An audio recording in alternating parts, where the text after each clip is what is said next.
Hey, everybody, and welcome to another episode of Co-Host Bros. My name is Matt Cotton. I'm here with Austin Spitz. Today, we're going to do our question and answer show where we have some questions that people are dying to have answers for, and hopefully, we get them right on the head for you with the nail. Hit the nail on the head, fucking, shit. Here we go. This is how we go. So, all right, Austin, what's going on? It didn't make a lot of sense, but I think everybody got the grasp of what you were trying to say there. Right. So we're gonna hit the head on the nail. So no worries. All right. But hey, yeah, man, ready to get rocking and rolling here. I think the first we gathered these questions from our Facebook group. So it's our Houston short-term rental meetup group, and these are real questions that were asked by people. We did solicit them, but that's fine. We still got questions to go, and people want to know the answers to them. So the first one is, are you pet friendly? Why or why not? I'll let you go ahead, Matt. Like, what do you think? Do you allow pets at your place? And what other extra precautions do you take? What do you think about pets and properties? So I do allow pets. I allow 2 dogs, 50 pounds or under. I don't allow cats. I don't allow birds. I don't allow parakeets. I don't allow snakes. Maybe a lizard, but I don't allow it. Uh, I do dogs. I don't have really too many issues. I tell them they can't be on the furniture, things like that, or I'll find them. I don't have any issues at all with it. I haven't had any issues whatsoever with pets. The best thing about it is additional revenue. Really, I charge $100 per stay. So it's actually more than most people in my area, but people pay it. They'll pay it to bring their dogs, and I would pay it to bring my dogs because it costs a lot to board your dogs.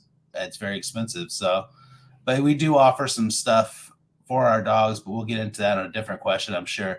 However, Sure. we're going to ask these questions, but I forgot to get into what was going on with you because I saw on Facebook that you locked up a new deal, and we want to talk about that a little bit first. Yeah, sure. So we just got it's actually a property they had signed a contract a while back with us. They just needed to put on a new roof. I had recommended some interior designing. The house was a little outdated from a design perspective, so we got that figured out. And yeah, it's looking good. They're great folks, and they signed with us a while back, and now we're just right at spring break. We were able to go live. So just I feel like we play offense all year long. For most of the year, at least out in my market, we're playing offense, and we're trying to anticipate and get ahead of everything that's going to be coming our way. And then spring break is just like, all right, we're playing defense now. Let's just dodge all these problems and figure it out and solve all the problems is really what it is. So anyways, we got that listing onboarded and ready to go. They were a previous host. They've been hosting out there since the lake had been there. I don't know, for first listing on VRBO is who they are. And so they know what they're doing, and they sold me a house 3 years ago, and ready to hit the ground running with that one. So super excited to have them on board with us. That's fantastic. I saw the pictures that Amber posted on Facebook this morning. So that is great. That's awesome. Hopefully that gives motivation to our audience, our very small audience, but it's going to get bigger because we have some big people coming. Go ahead and you can answer your part of how you feel about pets, and whether you're pet friendly or not. So I think it's very market specific for me because we are in Central Texas and Texas Hill Country. So a lot of our travel is regional. With that being said, people are coming from major cities, Houston, Dallas, San Antonio, Austin, most of the time to visit the lake in Central Texas areas. So I almost stress it should really almost be non-negotiable that you should be allowing pets, because all these people are now it's supposed to be a more affordable vacation because it's regional travel. So now these people are having to figure out what to do with Sparky, and they're going to have to figure out, am I going to board them? Can somebody watch them? So if you just allow pets, people are, almost more than half the time people bring dogs, and that's just the market we're in, and that's the game we play. So to me, it's in my market specific, yes. And some of the houses we manage, they don't allow dogs, very high end, and it is what it is. They still make money because they have great amenities and they're high end. So I would say if you can, my whole point is that it opens you up to a broader audience of people that do travel with their pets. And in today's day and age, it's like, that's almost like the new normal. So I'd say yes, pet friendly, if you can, is always the way to go. And then, like you said, just charge a fee of, say $100 or whatever the case may be, and kind of stack that money up to where those damages eventually and issues that pets bring will eventually, that'll happen. It's going to happen. It's inevitable, but they're few and far between. So save that extra revenue for when those times come. And then, yes, I'd be team pet friendly in all of our properties. Yeah, I think that the fact that it's the same kind of reason for me too, that we're driving, most people don't fly to go to Texas Hill Country. Oh, I'm going to fly all the way from Florida. No, you're not. So if you're driving, you're bringing your dog, or you're bringing your cat or whatever you're bringing. But I mean, I also think I remember Kenny from STR Insights at the conference saying that that's the number one amenity that actually increases revenue, or ADR. But don't quote me. However, I think that's what he said. But yeah, I think it's a good thing. I think some people, like if I had a luxury house in Gulf Shores, Alabama, I probably wouldn't allow it. How many people you see bring dogs on the plane? Yeah, you probably wouldn't need it either, right? Like you said, they're finding a home for Sparky while they go on vacation, and they're staying for 7 days. So, the dog's a lot of trouble at that point. But yeah, I mean, I agree. I think that pretty much answers that question. On to the next. Sure. Yeah, let's go. Question number 2. Do you charge more for early check-in or late checkout? So you have a guest that inquires about this, and what do you do? Okay, you go first. So I, full transparency, do not, especially, just to answer the question, I don't. It's just, if the house is ready and it's been vacant for 2 days before, whatever, just let them go. Like they're excited. They're ready to get there, and you giving that hurdle of like, yeah, but for $50, to me, it's tacky. It's annoying. And it's like, hey, if the house is ready, don't make them hang in town all day just because you said 4:00. Now, if it's a same day turn, then it's not really a negotiable. It's like, hey, the house will be ready at 4 when we agreed upon it. However, a lot of time I'll even just, if I have the time, I'll message guests knowing the unit's ready and say, hey, if you're in town, you don't have to wait around until 4:00. You can go ahead and get settled and then start your vacation. I think that, number one, starts you off on the right foot with the guest. And then I think it's more than likely to give you that 5-star review. I'm sure I'll probably get some pushback and people are like, no, you need to charge. But to me personally, I don't. And the same thing would apply for checkouts. I don't think, if it doesn't interfere with anything like a same day turn and my cleaners are, the cleaning team's perhaps not even maybe showing up for the next day, I'll accommodate them and I'll make it work, just because, I mean, at the end of the day, we have to realize, like, this is a business, but it's a hospitality business, and we are in the hospitality game here. So be hospitable. I mean, that's what I think, and that's my take. And might get some flack, might get some disagreement, but that's okay. So I disagree. No, I'm just kidding. I don't bring the heat, brother. I don't disagree. I do something similar. So if it's ready and the guests want to check in early, I let them. However, I do require my cleaners to powder puff. We call it a powder puff. It's a staple now. So if my house is vacant more than 3 days, my cleaner's required to go there before my guest checks in. Just wipe everything down real fast. Make sure there's no dust. Make sure there's, the power didn't go out or something. I would know though, but that kind of stuff. Because if the house sits and the house will sit vacant for a while, you have the air conditioners on or whatever the case may be, and you get dust everywhere and this and that. So I always have my cleaner come and do another walkthrough. She doesn't mind doing it. I paid her a little extra every clean in general to do it, and she does it. So I always check with my cleaner first if she's cool with that. And if she's cool with it, then I let them know. And I'll do it for free. If it's a few hours, like 2 hours, not a problem. If like check-in time's 4, you want to come in at 2, cool. If it's ready the same day, check in and it's ready early, I will message the guests as well. But check out too, if they want to check out late. And if I don't have a same day turn, I'll let them check out by like 12.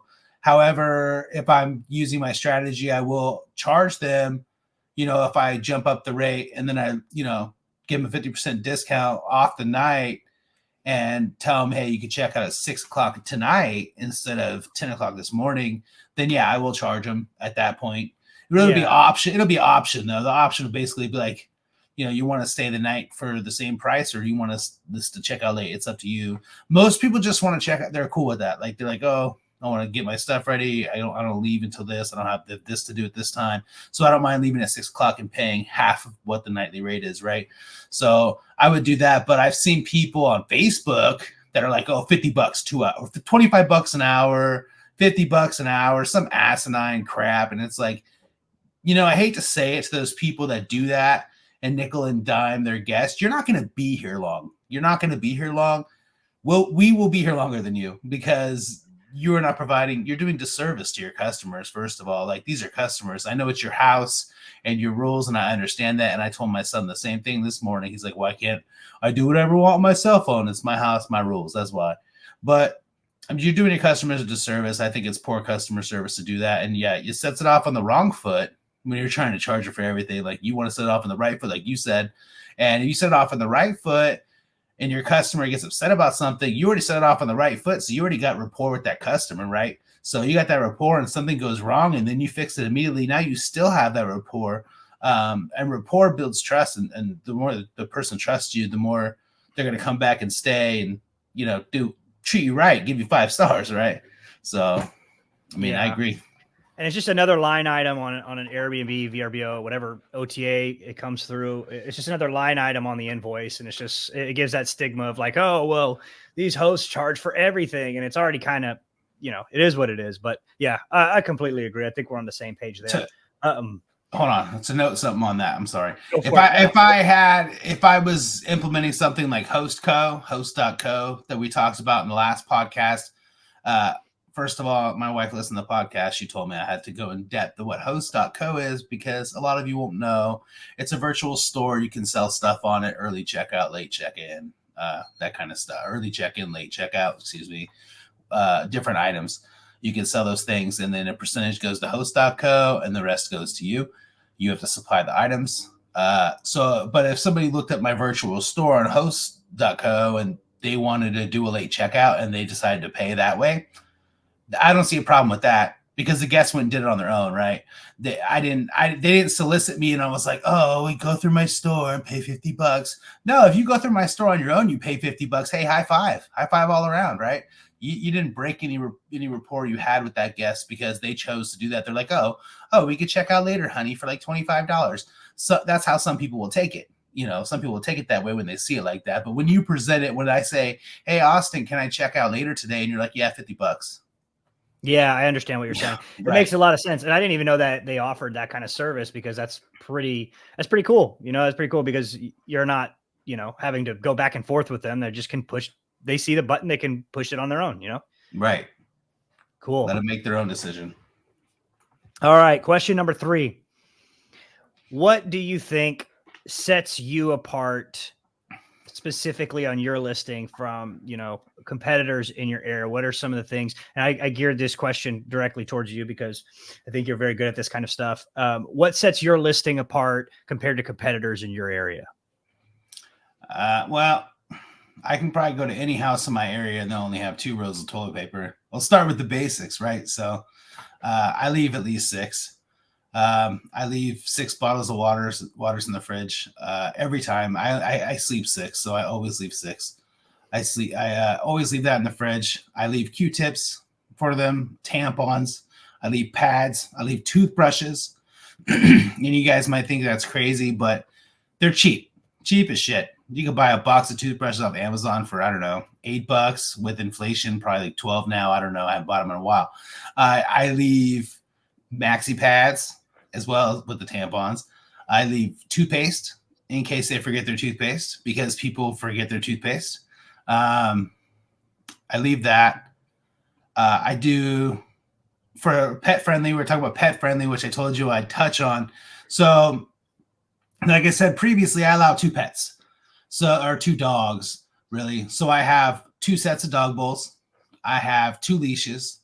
I have 4 tennis balls. I have a thing of treats, and they're the good ones, the chewy ones. Those dogs love those chewy ones, not those hard, dry, nasty ones. Yeah. The chewy ones that even your kids like, that smells like bacon. So I leave them good dog treats. I think are good to a dog, I guess. I leave them Frisbees.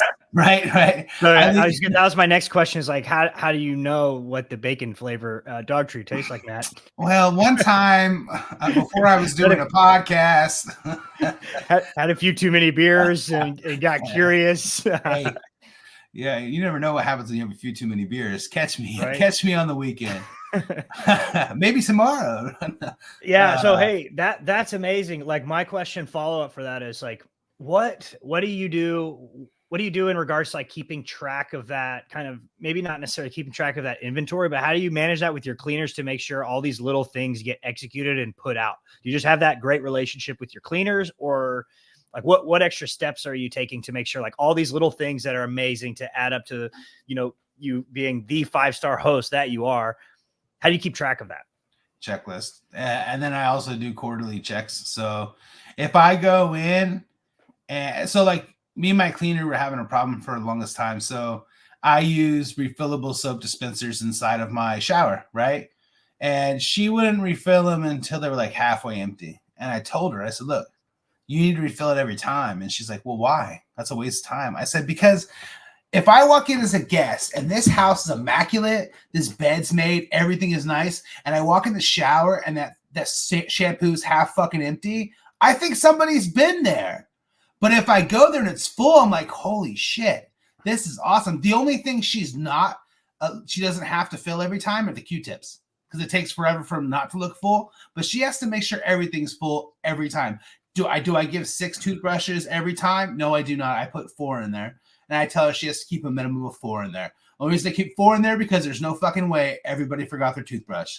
I only keep 1 tube of toothpaste in there, the small little tubes, the one you buy for the airplane or whatever. Only one. Only leave 2 tampons, 2 maxi pads. They can go get their own, but you never know. You might have a feminine emergency, right? So that kind of stuff. The dog stuff, I don't really like the treats. I have plenty of extra, and like the dog, like the balls and the frisbees, I don't have to really inventory that. Every once in a while, I'll be like, hey, can you check the leashes and make sure they're both there? If they disappear, I really don't care. It's $6 off Amazon. I'll buy a new one. It's not a big deal. Like it really isn't a big deal. It's the only time it's a big deal is if I go there and I bring my dogs and I don't have a leash, and then I'm pissed off that my leashes are gone. So there's not an issue with that. I also have to checklist her on the coffee because she has to have coffee. She has to have the tea out. She has to have sugar, Splenda, like 4 different kinds of sweeteners that I have. She has to have that. I have to know that if I'm low on my syrups, I leave syrups out too. Like, the ones you get at Starbucks, little Trombolis or whatever they're called. Tromboli, I don't know what they're called. They're really cheap. You can buy them on Amazon. I don't ever use them because I use the sugar-free one. It's the only diet I can go on, everybody. Sugar-free. But so I leave syrups for them. So I do have her periodically check those. I don't want to replace them if they're halfway. That's the only thing I don't really want to replace because they do get expensive, but I buy the small ones, so I replace them quickly. But I just checklist her, and then I don't ever really have her send me pictures unless I have like an issue. If I have something that's constantly happening, that happens more than once, then I'll be like, hey, I'm gonna need you to send me a picture of that because I've guessed. I won't tell her like because you're not doing it. I'll say because I have guests complaining and they keep trying to get their money back. So I need to be able to prove that you did it. So that way I can tell them to go kick rocks. And she'll be like, oh, okay. Right. Now she's like, oh yeah, I'm helping you. Now she's like, shit, I better do it. So she's doing it at the same time. Right. So it's kind of like psychology on her. But so we just inventory everything. The gift bags I didn't get into. I pre-make them. So when we make our quarterly trip, normally I'll hand Carissa, which is my wife's name, a stack of thank you cards, and she'll sit there and handwrite thank you cards on our way up because it's 2 hours. And then we'll go there, and then me and my son and my wife will just put the bags together while we're checking the house, and we'll put like the same amount of snacks in all of them. We'll put 2 branded koozies in there, a branded chapstick in there, branded bug wipes in there because it is the Gulf of Mexico. You do get mosquitoes, but there's enough stuff in there for 6 people. We don't normally max out at 6 people. Normally it's like 4. But the reason I do it is that it's like marketing. So, you're hanging around. We're in Texas, so koozies are huge. So you're hanging around in Texas with your neighbor, having a beer. Your neighbor probably has a koozie on it, and it says my logo on it. And somebody might say, hey, what is that? And you might be like, oh, this is a place I stayed. It was fantastic. So I do it for that reason. I also do the chapstick because your wife might pull out, women always have chapstick, really, and they pull it out of the bottom of their purse and they see my logo and they're like, damn, we should go there again, right? So I do stuff like that subliminally, let's say it right, so that the guests keep coming back. But nobody in my market gives out gift bags. I also do beach towels. Nobody in my market really does beach towels, hardly any of them. But I do enough beach towels for everybody, not like, here's 2 beach towels, have fun. Like, no, I'm going to have enough for every guest regardless. I set out like 2 sets of towels for every single person. Unless they're staying a long time, then I'll have my cleaner put out more. But I try to go above and beyond because you're going to come and stay at my house. And I want you not to stay at any other house. I don't care if they have a better view. I don't care if they do, like, whatever they do, I'm going to give you better service. I'm going to give you better quality, and you're going to enjoy staying with me. And you're just going to wish I owned a house in the water too, right? So that's just what it is. But that's how I think it's I think that's awesome. I think it's basically what the way you're describing it to me is what makes you a great host is you have all that. To summarize, you have all of the little things dialed in. And I'm noticing as I scale, it's getting tougher and tougher to keep track of a lot of that stuff. So it's always something that I working on to sharpen sharpen my skill set, and maybe make sure you're not losing track of the little things, like basically exactly what all you described. So that's pretty good stuff, man.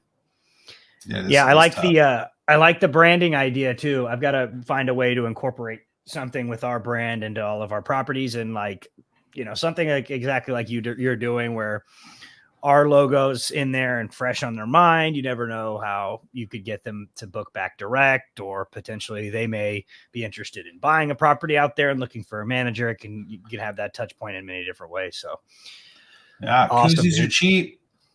Koozies are cheap. Awesome, man. So do we have any more questions on that? No, those are just the 3 I jotted down from the Facebook group. And okay. Yeah, I think that's it. So, okay. So, we're going to lunch tomorrow. I know we're recording, but I'm just going to ask you on the air because now you don't have a choice, right? Yeah, put me on the spot. So if I don't go, I'm a huge douche. No, I'm just kidding. I mean, I think there's a medium rare ribeye involved in that lunch. So I'd kind of be an ass clown to skip out on that. So I think I'll see you tomorrow at lunch, man. All right, let's do it. All right, man. So thanks for another good episode. Make sure you follow us on Instagram and Facebook, Co-Host Bros. You could follow me on IG at MattCod83. You could also follow me on Facebook, Matt Cod. And then Austin, go ahead, let everybody know where you're at. Let's do Facebook, Austin Spitz, SPITZ. Instagram, same thing, Austin _SPITZZ. I believe there's 2 Z's. And then we're getting everything rolling with the co-host bros brand on all the platforms, so Instagram and Facebook and all that good stuff. So check us out. If you'd like to be on the show, shoot us a DM or something, and we'll see if we can work something out. We've got a number of speakers lined up for the next few weeks, but if you have tremendous value, you're executing at a good level, and you're constantly moving the needle forward, we would like to hear from you, and we'd like to hear how you're doing things different. And we want to make sure that, you can bring value to all of our guests and all of our listeners. So reach out to us if you're interested in doing that. And I think that's it. We're going to continuously bring, questions that we can answer to provide more value. And then, maybe once a week, I don't know how Matt wants to do this, but we're going to be providing co-host tips that we're experiencing as operators, Matt and I, and we'll be sharing, specific things that we're doing or potential problems that we're facing and how we overcame that during the week. So you can avoid all the punches in the face by learning from our punches and the punches we're taking for you. So save you some time there. So that's all my last plug in. I also, excuse me, I also forgot to mention to everybody that we do have a YouTube channel now as well, Co-Host Bros. So I'll be uploading all the podcasts to that. And actually, if you follow the YouTube channel, you will get exclusive early access to the podcasts besides the ones that get posted, Spotify, Apple Music, wherever you listen to your audio podcast. but you will get your video podcasts early. As soon as I edit them and get them ready to roll, I will drop them on the YouTube channel. So you will get them early. As far as what Austin said, we're going to at least put out 2 episodes a week. However, we are recording several episodes at a time. But I already plan to have 2. Already have 2 this week. Actually, this is going to be the 3rd one dropped this week because we just want to give you a 3rd one. Like, we just want to. Like, why not? So we're going to drop this one this week. Yeah, I think that. And then the only other plug that I wanted to put in here is we are geared towards co-hosting, everything hosting, property management, short-term rentals specifically, but we are all about learning about other avenues of short-term rentals, whether they be glamping sites, arbitrage, whatever. So we're happy to have certain guests on that want to talk about different avenues outside of co-hosting / property management. So yeah, awesome. If you're successful at it and you're striving for it, we want to hear from you. We want to know about it. We want to know your story. We want to know how you went from nothing to something, or how you're trying to get something. We want to know. We also want to know that if you are in the Houston area, we have a meetup on the last Wednesday of every single month at the Brass Tap in the Richmond Katy location on 1093. If you can't find that, you could DM me. But this month, we said it before, that Bill Faith will be coming, so you're not going to want to miss it. I already have about 70 people coming. You need to let me know if you're going. You could also join our Houston area short-term rental meetup group, and that is where we post meetups that we find out around the region of Houston that are short-term rental related. So we really want to hear from you. We really want to connect with you. We want to meet you. If we can meet you, we'd love to meet you at the meetup. But please subscribe, give us a good comment, give us a bad comment. You already know what I'm going to say, something vulgar. But yeah, we appreciate everybody coming and listening, and thank you so much. And hopefully we'll see you on YouTube.